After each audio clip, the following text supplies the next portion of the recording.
Hi, 大家好. Today I'm going to talk about how you can build your own personal study plan for Mandarin or any language or anything, really. Let's get into it. Before we get into how to put the language study plan together, what we need to understand first is how our memory works. So our memories consist of a short-term memory, long-term memory, and working memory. Our working memories, which we use when we're actively thinking or trying to learn new content, can only hold between 3 or 5 pieces of new information at once. The rest of the information that we're dealing with is either stored in short-term memory or long-term memory. Ideally, we want as much of the language that we're learning to go into our long-term memory, but this takes time and repetition. Understanding working memory helps us to not overwhelm our brains during a study session with cramming too much new content at once. This is the problem with last-minute cramming for tests. This can be done by scaffolding your learning. Okay, scaffolding your learning, for example, by learning new content that builds on prior learning. So you're not jumping around from topic to topic. Pick content that builds, uses prior learning, and then adds to it. So you already have a foundation to work from when you go to learn your new content.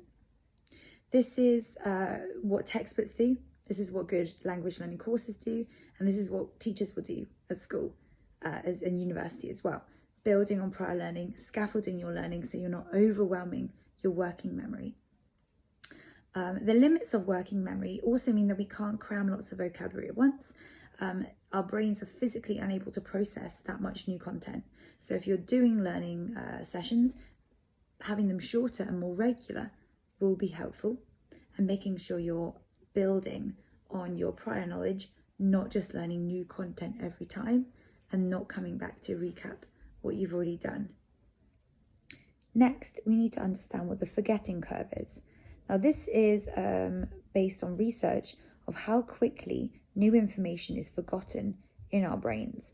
Without reviewing a piece of information, a new word, grammar, for example, it will very quickly leave our short-term memory. So to prevent this from happening, we need to review or recall information at regular intervals. So this could be daily, a few times a week, every month, etc., to keep that information fresh in our short-term memory and eventually encourage it to get into our long-term memory. This is our ultimate goal. This could be achieved through recall practice, such as using flashcards, many of which have now space repetition, space retrieval functions, for example, Quizlet, Anki, smart cards. Or it could be through regularly practicing speaking, reading, listening, anything that's going to get us in touch with that new content. Ideally, we need to engage with a piece of information more than 10 times in order for it to get into our long-term memory. And this needs to be in different contexts. So not just seeing the same word over and over again without any context. We need to see it in different ways, maybe listening, maybe reading, in different circumstances, seeing this word or piece of information more than 10 times, and that's going to help it stick much better. Understanding this is crucial to language learning, as it reminds us that shorter, more frequent language study sessions, so 15 minutes a day, is going to be better than 3 hours once a week, because it builds into that repetition. If you're coming back to the language multiple times a week, or even 2 times a week is better than once, that's going to help your brain remember, recall, and get content into your long-term memory much more effectively. Okay, now let's get into some concrete tips for building a study plan. My first tip would be to find time in your day or week to have 15 to 30 minute study sessions.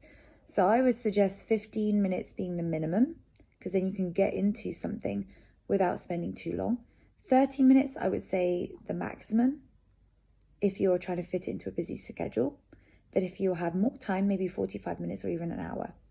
But you don't want to be tired. You want to still be motivated by the end of the session. So that's going to depend on you and how busy your life is.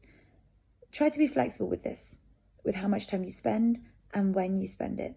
See if you have time in the day that is dead time that you could use, maybe flashcards on the train to work, or when you're having breakfast, or you could listen to a podcast while doing something else. So finding little bits of time in your day to add language, study, or immersion will all add up and will be really helpful.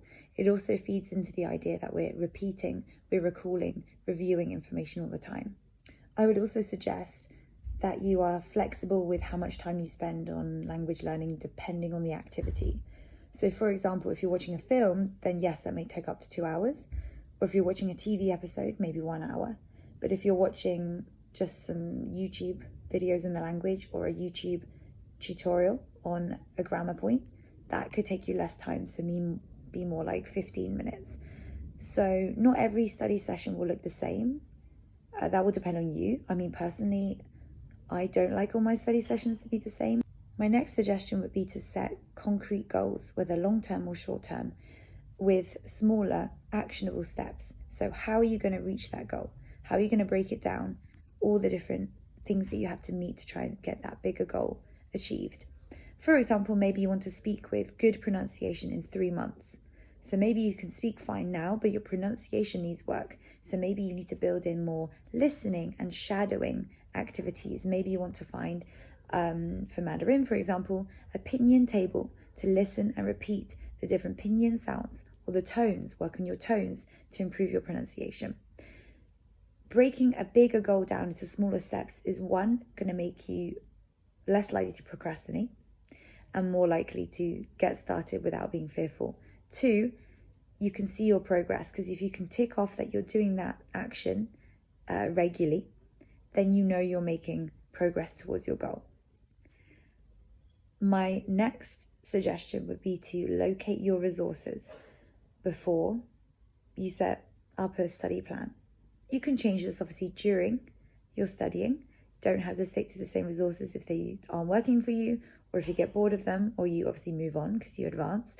But I would say make sure you know what you want to use each day for studying. So what app are you using for flashcards, for example? What TV shows are you going to dip into? What music might you listen to? What podcasts might you listen to? What YouTube channels are you following? What course are you following? Have you bought a textbook? How are you going to build these different resources into your study plan? You may be somebody who likes just one resource, fine. But you may be like me and you might want to dip into different things that help you in different ways. So if you do the work and decide what you're going to use to study before, so that's built into your study plan, that is going to help you feel in control, but also take away the cognitive load of the actual studying. So you don't have to decide on the day, right, I don't know what resources I'm using, and then you spend time looking through what you're going to do. If you're clear on, okay, in the morning at breakfast, I use Anki flashcards for 10 minutes. Or on my drive to work, I listen to this podcast episode from this podcast channel. Being clear about it, knowing what you're doing ahead of time will save you the confusion, stress, or extra time when it comes to actually completing the study session. And that will take less time out of your daily routine. My last point then about building a study routine for languages is sprinkle joy into your routine. This will be different for different people, but studying should be engaging and as fun as you can make it. Because if something is engaging, our brains are more open to learning and retaining content. So we know this from schools. If students are less engaged, less of the information is going in their brains. So the same is for you when you are studying languages at home, or in a language school, or at university, whatever it is. Try to link your hobbies and interests to your language learning. Do you enjoy music? Look up music lyrics. Try to translate some keywords. Do you enjoy watching TV, films? Try to find films or TV in the target language you're learning. You can read subtitles to help you. I wouldn't try to translate everything at once as a beginner, but pick out keywords. Keep listening. You can also use it for shadowing. So you listen and then try to repeat to practice your pronunciation. Do you like history? Could you listen to a history podcast or look at some history articles online? Pick out some keywords. Anything that is going to help you be more motivated, more engaged with the language is always going to help you. For me personally, I love watching TV. I love reading. I love stories.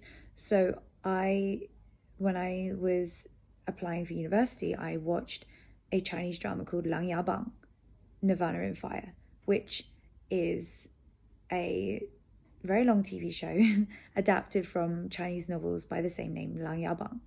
And I immediately loved it. It was a very long, complex story. However, it gave me really good insight into Chinese history. So dynasties, emperors, loyalty, infighting between royal siblings.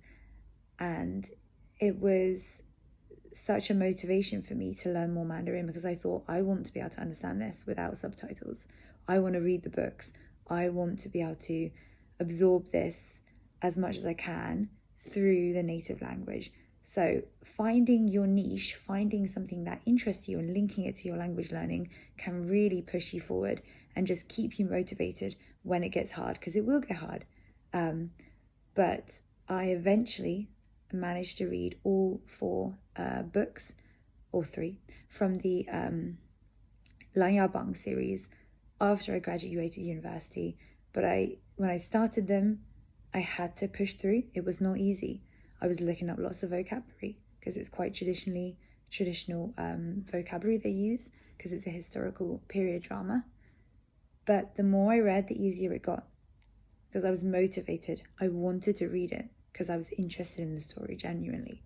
So that pushed me, that challenged me, but linking it to what I like, sprinkling that joy in there, helped me to achieve something I probably wouldn't have done if I was just reading something that I was less interested in. In the end, everyone's study plan is going to be different, because it's got to fit around their work and personal lives, meeting your goals, using resources that you are interested in or that are at your level. So keep going. Think about the points that I've raised. Let me know if you have any questions, and 加油! You've got this.